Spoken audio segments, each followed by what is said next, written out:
ধুবুৰীৰ পৰা বিহাৰৰ ইটাভাটাত কাম কৰিবলৈ যোৱা শ্ৰমিকক দীৰ্ঘদিনে ইটাভাটাত আবদ্ধ কৰি ৰাখিছে ইটাভাটা মালিকে।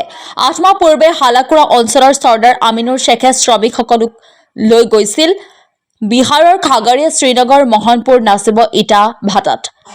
বিলাসীপাৰা, আমবাৰী, পনে নয়ানী আৰু দুবাচুৰী গাঁও পঞ্চায়তৰ পৰা পুৰুষ মহিলাসহ শিশু প্ৰায় বিলাসীপাৰা, আমবাৰী, পনে নয়ানী আৰু দুবাচুৰী গাঁও পঞ্চায়তৰ পৰা পুৰুষ, মহিলা আৰু শিশুসহ প্ৰায় 60 গৰাকী শ্ৰমিকক লৈ গৈছিল ইটা ভাটালৈ। এই ইটা ভাটালৈ যোৱাৰ পাছতেই চৰ্দাৰ আমিনুৰ শ্বেখে পলায়ন কৰে ইটা ভাটাৰ পৰা। আমিনুৰ শ্বেখে আগতীয়াকৈ লোৱা ইটা ভাটাৰ ধন পৰিশোধ কৰিব নোৱাৰাৰ বাবে সাধাৰণ শ্ৰমিকসকলক ইটা ভাটাতে আবদ্ধ কৰি ৰাখে ইটা ভাটা কৰ্তৃপক্ষই। ইটা ভাটাৰ কাম কৰাৰ সময় শেষ হোৱাৰ পিছতো আবদ্ধ কৰি ৰখা হৈছে শ্ৰমিকসকলক ইটা ভাটাত আবদ্ধ কৰি ৰাখি শাৰীৰিক আৰু মানসিক নিৰ্যাতনৰ লগতে পৰিয়ালৰ লগত যোগাযোগ কৰাৰ মোবাইল ফোনসমূহ কাঢ়ি লোৱাৰ অভিযোগ। লগতে বিধানসভা নিৰ্বাচনত নিজৰ ভোটাৰ অধিকাৰৰ পৰা বঞ্চিত কৰি ৰখা হৈছে, আবদ্ধ কৰি ৰখা হৈছে ইটা ভাটাতে। ইতিমধ্যে ভুক্তভোগী পৰিয়ালে হালাকুৰা আৰক্ষী থানাত এজাহাৰ দাখিল কৰাৰ পিছতে আমিনুৰ শ্বেখক হালাকুৰা আৰক্ষীয়ে আটক কৰিছে। জিলা আৰক্ষী অধীক্ষকক লিখিত অভিযোগ দাখিল ৰাইজৰ দলৰ নেত্ৰী তথা জিলা পৰিষদৰ সদস্য সফুৰা খাতুনে। ধুবুৰী জিলা প্ৰশাসনৰ দাবী, অতি সোনকালে বিহাৰৰ পৰা শ্ৰমিকসকলক উদ্ধাৰ কৰিব লাগে।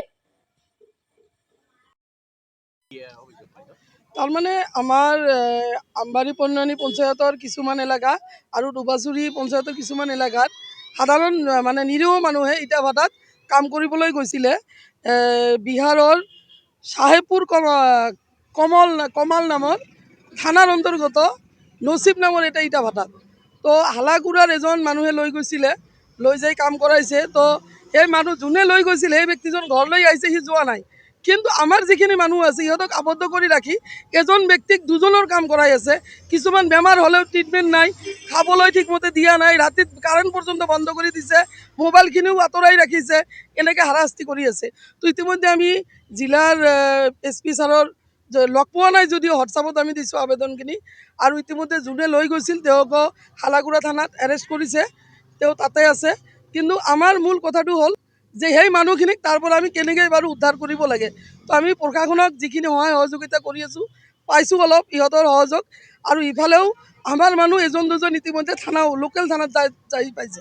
তো আমি বিচাৰিছোঁ যাতে আমাৰ অসমৰ পৰা আমাৰ প্ৰশাসন বিভাগে যাতে সহায় সহযোগ কৰি মানুহখিনিক তাৰ পৰা উদ্ধাৰ কৰি দিয়ে, এইখিনিয়ে কথা। আৰু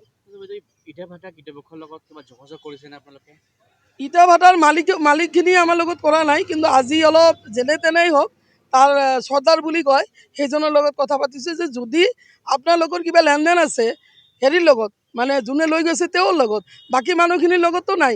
তো 7-8 মাহ আগত লৈ গৈছে, চাওক ইলেকশ্যনৰ সময়ত আহি ভোটটো দিব পৰা নাই সিহঁতে, তেতিয়াও মানে আবদ্ধ কৰি ৰাখিছে। ৰাতি সিহঁতে ফোন কৰিব পৰা নাই কেইদিন, মনে এটা মোবাইল ৰাখিছে, ভাঙা মোবাইল আছিল, সেইটো ঠিক কৰিহে ঘৰলৈ খবৰটো দিছে। বাকী গোটেইখিনি মোবাইলো সিহঁতে চিজ কৰি লৈ গৈছে।